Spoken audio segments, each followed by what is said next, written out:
Hello class 9th. Class 9th, today we are going to revise the gravitation, that is the Newton law of gravitation. Okay, I think it is clearly visible. So we are going to revise the Newton's law of gravitation. Now Newton gives us the its universal law. Universal law means कि the law which is true for every body exists on this earth. According to his law, जो उसका law है उसके according क्या है, उसने ये कहा बेटे कि suppose we are having two bodies, चाहे तो वो बहुत स्मॉल बॉडीज़ हों मीन्स के टाइनी पार्टिकल्स, या फिर बहुत हेवनली बॉडीज़ हों. बड़ी बॉडीज़ मीन्स के heavenly which just like moon and earth, या we can see the sun and earth. तो there is an existence of a force. Okay, and this force is always attractive. क्या होगी ये? हमेशा attractive होगी, repulsive नहीं होगी. It is always attractive. तो जो ये फोर्स है, this force F is directly proportional to the product of the masses of two bodies. क्या है ये? दोनों बॉडीज के मास के डायरेक्टली प्रोपोर्शनल है. And this force is inversely proportional to the square of distance between them. और क्या है? दोनों के डिस्टेंस के इनवर्सली प्रोपोर्शनल है. सो से this is your first equation. ये आपकी फर्स्ट इक्वेशन है बच्चे, ये आपकी सेकंड इक्वेशन है. So what we have to do, we have to combine these two equations. दोनों इक्वेशंस को मैंने कंबाइन किया and we are getting F proportional to m1 m2 upon R square. So ये मिल गया.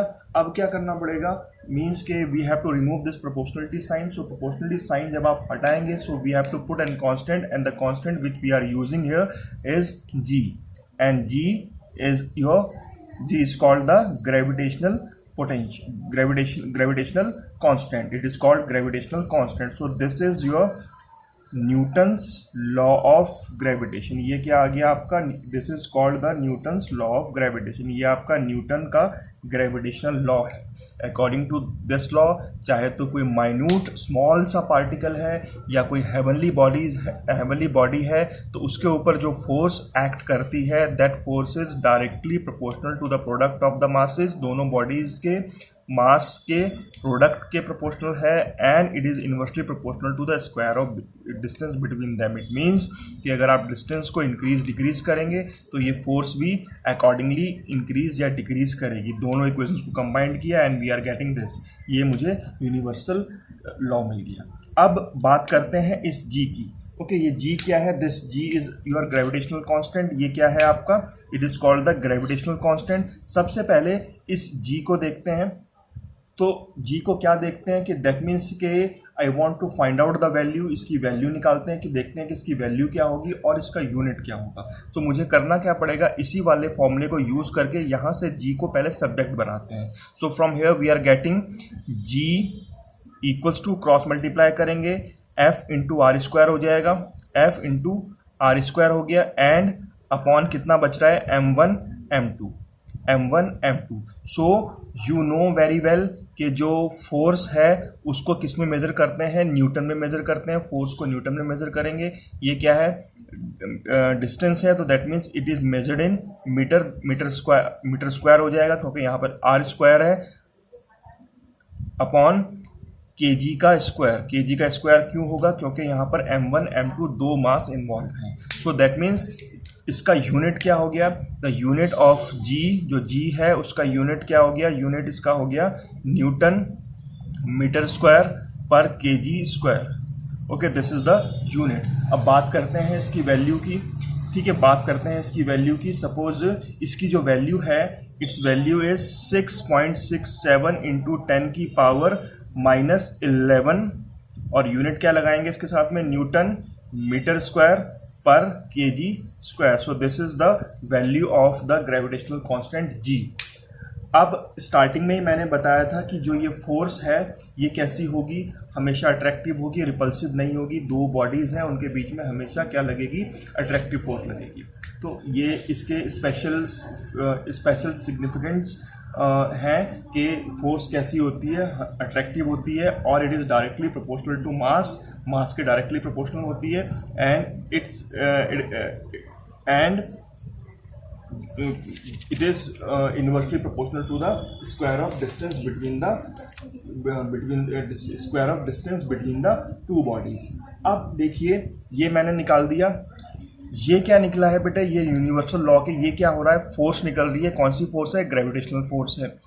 एक फोर्स और एक्ट करती है, सपोज कोई बॉडी आपने ऊपर थ्रो करी, suppose we have thrown a body, एक बॉडी को मैंने ऊपर थ्रो किया, okay, we have thrown a body upward, एक बॉडी को ऊपर फेंका, या वी कैन से एक फोर्स ऑफ ग्रेविटी लगती है। फोर्स ऑफ ग्रेविटी कैसे लगेगी, सपोज आपका कोई बॉडी है, उसका मास कितना है, से it is m, mass m है, उसके ऊपर हमेशा क्या लगेगी, g एक्ट करेगी, तो ये क्या बन जाएगा, आपका वेट बन जाएगा। तो वेट इक्वल्स टू क्या होता है आपका mg के इक्वल होता है।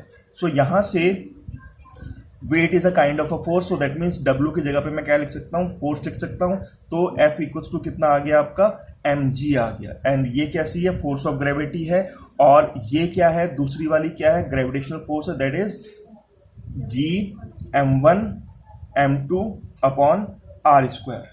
Okay, G m1 m2 upon R square, ये न्यूटन्स के यूनिवर्सल लॉ से निकल के आ रहा है। और ये क्या है आपका फोर्स ऑफ ग्रेविटी है, ये एक कोई भी बॉडी है उसके बीच उसके ऊपर लग रही है, जब वो अगेंस्ट ग्रेविटी जाता है, मीन्स कि जब आप उसको ऊपर थ्रो करते हैं या इट इज़ कमिंग डाउन, तो उसके ऊपर ग्रेविटी एक्ट करती है। और इस जी की value you know very well कि जो जी है, जी की वैल्यू फिक्स होती है, दैट इज 9.8 न्यूटन, 9.8 मीटर पर second. Acceleration due to gravity है, इट इज 9.8।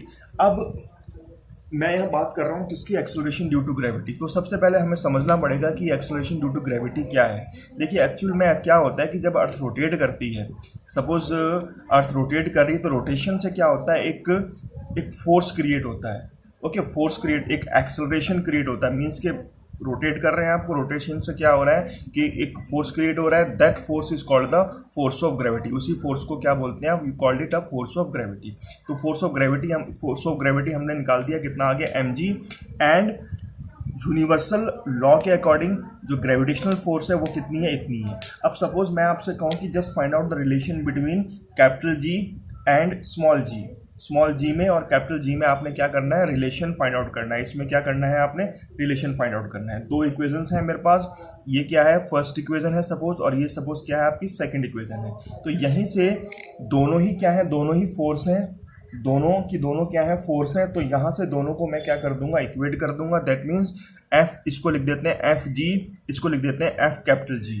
तो यहाँ से क्या हो जाएगा, FG equals to F capital G।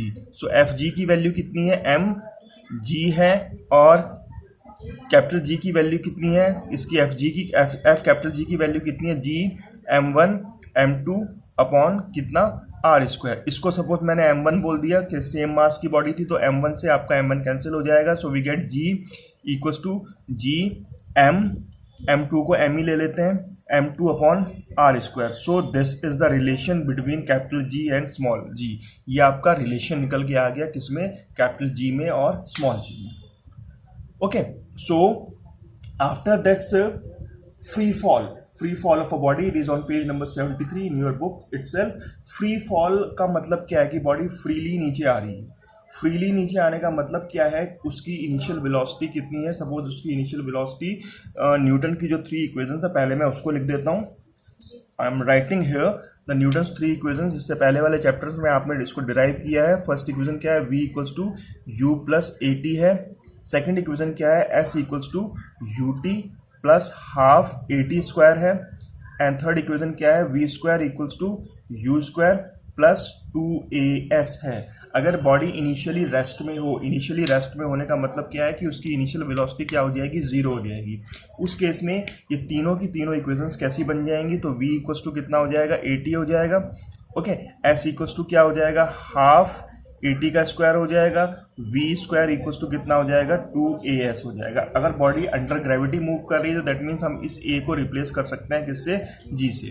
Okay, body अगर ऊपर जा रही है तो इन दैट केस क्या होगा, -g वैल्यू आ जाएगी उसकी, g की वैल्यू, क्योंकि उस केस में क्या होगा, रिटार्डेशन होगा। जैसे जैसे करके बॉडी ऊपर जाएगी उसकी वेलोसिटी कंटिन्यूसली डिक्रीज करेगी, तो वहाँ पे क्या होगा, नेगेटिव एक्सेलरेशन होगा। ओके, नेगेटिव एक्सेलरेशन से क्या होगा कि जो a की वैल्यू है उसको आप रिप्लेस कर देंगे किससे, -g से। Okay, so in this way we can change these Newton equations. Relation हम लोगों ने फाइंड आउट कर लिया between small G and capital G. We also understand कि what is gravitational, Newton gravitational universal law क्या है वो भी हमने देख लिया है. So this all about the things which are given in this chapter. उसके बाद इसमें एक डिफरेंस करना है किसमें, मास और वेट में. That difference you have to read it from the book. If you have any problem, so I will tell you, okay, in the next video. So for today only this much. Thank you very much.